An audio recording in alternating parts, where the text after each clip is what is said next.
Hello everybody, welcome back. So a bit of an early video, but just to let you know, I'm not boasting, but I've been up for about 2.5 hours already. That's what kids will do to you. They'll destroy you through lack of sleep.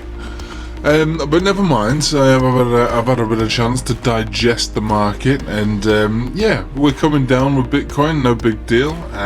It was in a way to be expected on the first pass yesterday. We've had 2 green days in a row, considering the whole world and their mother was bearish yesterday.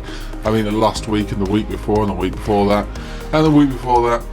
And it's like what I was saying to a few people on my Patreon, that in times of sideways reaccumulation, which is what I think it's going to be, you'll have days where everybody's saying, "Whoa, we're going to the moon again, it's $100,000 of Bitcoin again, no problem, see you later."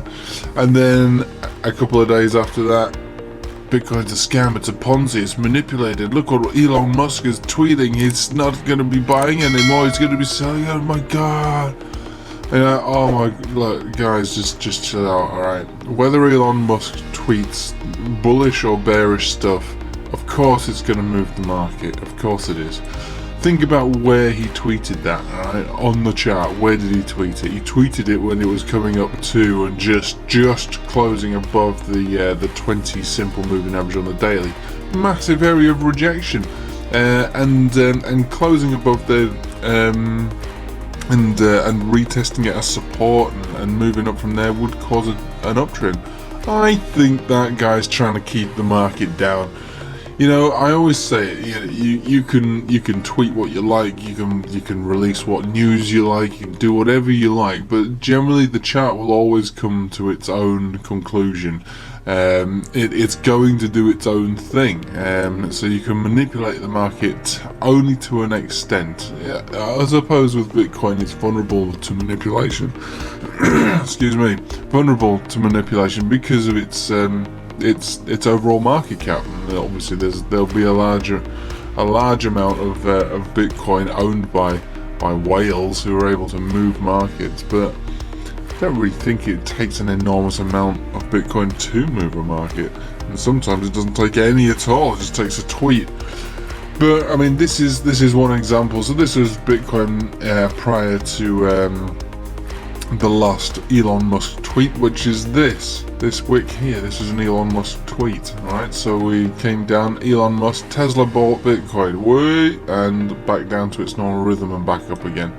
So look, if this is how Bitcoin is going to behave in sideways action, from generally, if we think the baseline, I think the baseline for this reaccumulation is about 33,000. I know that sounds mad, but it doesn't mean that it's going to keep coming down to 33,000. I just think that this is the zone, and the reason for that is that this is the zone on the weekly, and we've got a longer chart history here that we can just see. You know, I've shown you this many times.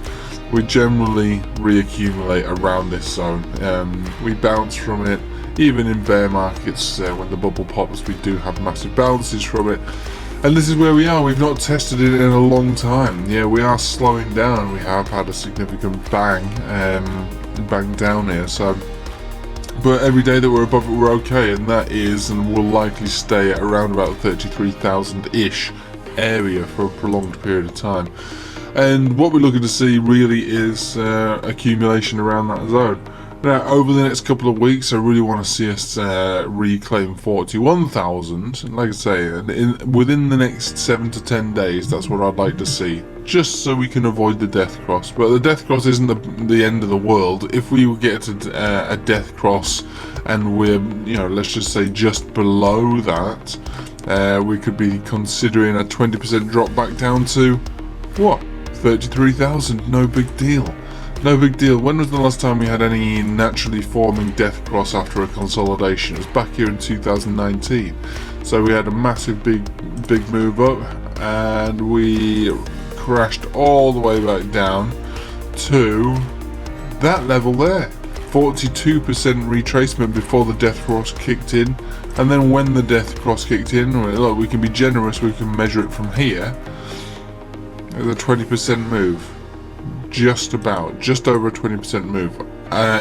So death crosses aren't, as bad as they sound. They're not good, let's face it, but they're not as bad as they sound. So if we do get a death cross and we're anywhere around here, even if we're come back up to where we were yesterday, 20% move only brings us down to just short of our lows. And again, we're not measuring 20% because that's what happened last time. I just wanted to show you that death crosses don't mean the bear market. In my opinion, the bear market is really going to be considered seriously if we start closing below the green 50 exponential on the weekly. And we've already done that back down here. And, we did spend, over a month down there. So even that in itself isn't a bear market, but they are all clues that, if we had a death cross and we came to that level there, and considering how high we are, then we might consider a bear market. But at the end of the day, it is what it is. It's going to range around this zone, 33,000 at its general vibe. Whether it's above it or below it or just basically on top of it, this is it. And if it is a reaccumulation zone, then we should treat it as that. Now, when it comes to altcoins, I get a lot of questions about altcoins, and the overall vibe I'm getting is that there's going to be the odd alt rally here, there, wherever, but it's not going to take the entire market with it. Some altcoins, and we looked at a lot of these on the live stream that we did a couple of days back, and we're going to do another one tonight for Patreon users, obviously. And we looked at a lot of them, and some were okay, some were not okay, some were neither here nor there. But overall, what I think the overall picture is that with Bitcoin being in this indeterminate range, where it's technically still in a downtrend, not really claiming any of these moving averages, not yet anyway, then we should really be a little not greedy when it comes to altcoins. So my strategy at the moment, and it's becoming more apparent, especially from yesterday when we saw some of these charts sort of kicking off, really. Algorand moved, some of these things are beginning to move. So my overall plan is to accumulate Bitcoin and then go into quick trades, for a day or two, stacking the sats. So Algo was a good one, that worked out quite well, but not to get greedy, because it doesn't matter how good the chart is, if Bitcoin decides it wants to come down, it'll take the market down with it, which is what we can see today. So when Bitcoin is down 5.5%, we can see that the repercussions are more dramatic over the rest of the altcoin market. And this is what I would say generally across the board.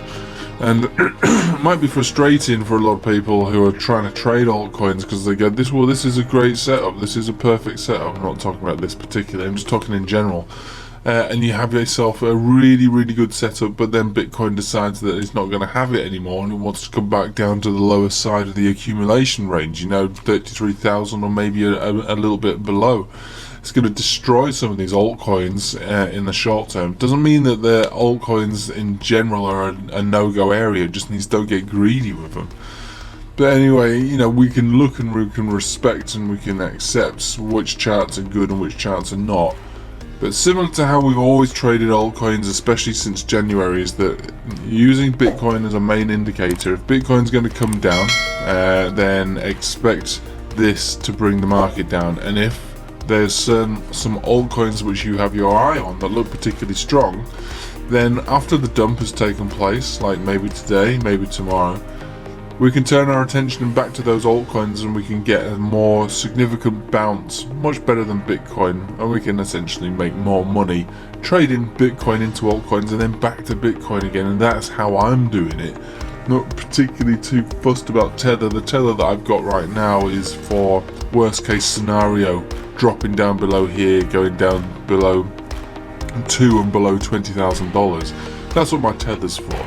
For the moment, all I'm looking to do is increase the amount of Bitcoin that I've got through these very simple alt rallies and bounces. But it's not an easy situation to be in right now, and I can understand why some people might just want to take themselves away from the market for a little bit, wait for it to be a bit more of an uptrend, you know, when things are nice and easy, where everybody's a genius and you can buy anything and you can go straight to Twitter and say, look what I did, guys, I'm a genius.